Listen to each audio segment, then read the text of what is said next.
全世界艺术家的专业媒体、美术、音乐、歌唱、权威媒体的报道、艺术简报。戛纳电影节在反政府抗议活动中拉开帷幕。半岛电视台。戛纳电影节将于5月16日开幕，第76届戛纳电影节将放映来自新锐导演和知名人士的电影。电影节将持续到5月27日，其中包括法语电影《让·杜·巴里》，其中约翰尼·德普饰演国王路易15。尽管他的出现受到包括反政府抗议者在内的一些人的批评，但电影节的导演表示，德普并没有被禁止工作。其他嘉宾包括迈克尔·道格拉斯和佩德罗·阿尔莫多瓦以及娜塔莉·波特曼。导演 Ken Loach 和 Wim Wenders 也将在电影节上展示他们的作品。电影制片人鲁本·奥斯特伦德 Ruben Östlund 也是电影节的评委会主席，他敦促平等对待所有电影。碧昂斯如何发财，以及他如何花钱。英国每日电讯。超级巨星碧昂斯通过他的文艺复兴世界巡回演唱会可以赚取高达21亿美元的收入，加上他目前拥有的估计 4.5 亿美元。Knowles 的大部分财富来自他超越录制音乐的扩张，包括国际巡演、电影、时尚和产品代言。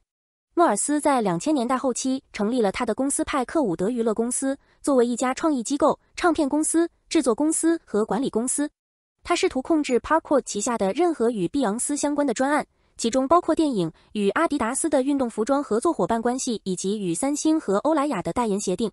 这位全球艺人在年轻时就获得了成功，他与人共同创立了由父亲马修·诺尔斯 Matthew Knowles 管理的命运之子。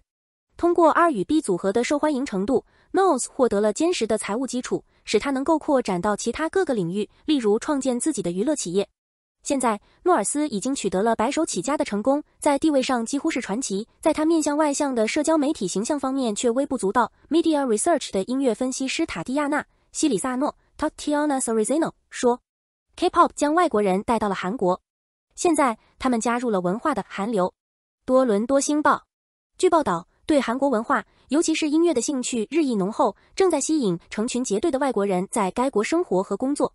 据悉，目前有超过220万外国人居住在韩国，比上一年增加了近 15%。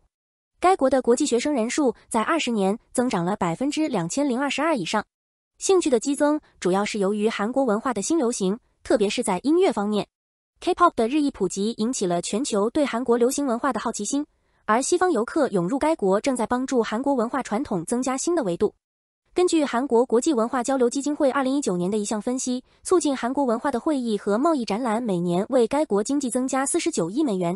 中国腾讯音乐收入超过预期，用户增长强劲。路透社。腾讯音乐娱乐类似 Spotify 的音乐流媒体平台，由于付费用户的增长超过了季度收入预期。该公司由腾讯控制，一直在增加其原创内容，以吸引更多使用者，并抵御来自为元祖、跳动、抖音等其他音乐流媒体平台的竞争。付费使用者从上一季度的8850万增加到9440万，而音乐订阅收入同比增长 30.4%。这说明该公司连续5个季度的收入下降。克里斯·奥黛尔，我不是追星族，我更像是一种情感支援。英国每日电讯。音乐界名人克里斯·奥黛尔 Chris O'Dell 将出演一部新的纪录片《奥黛尔小姐：性、爱、毒品和摇滚乐 Miss O'Dell, Love, Drugs 与 Rock and Roll》。该纪录片将描述她在60年代和70年代为一些世界上最伟大的音乐家担任一系列角色 PA、旅游经理、自我按摩器的时间。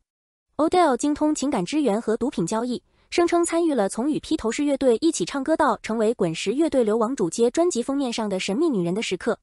O'Dell 仍然是吉他手 George Harrison 的前妻 Patty Boyd 和后来的 Eric Clapton 的密友。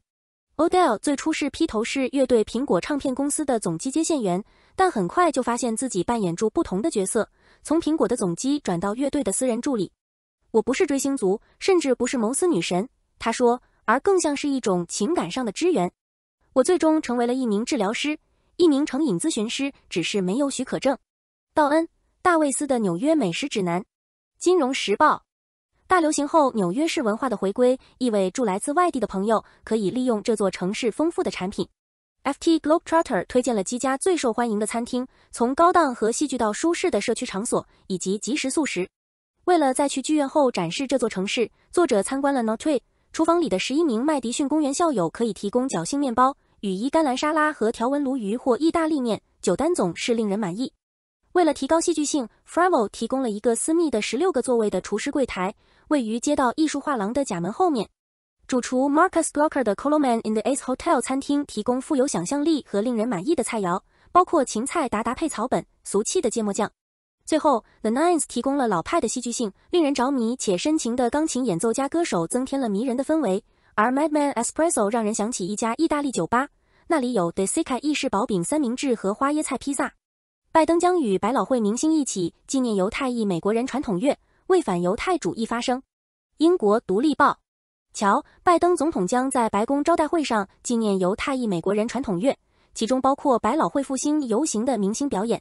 除了庆祝犹太裔美国人的贡献外，拜登还计划强调他的政府为打击不断上升的反犹太主义所做的努力，包括他任命美国第1位大使及特使来监督和打击反犹太主义，建立机构间小组，以及召开白宫峰会，讨论打击仇恨引发的暴力。谢谢大家收看艺术简报。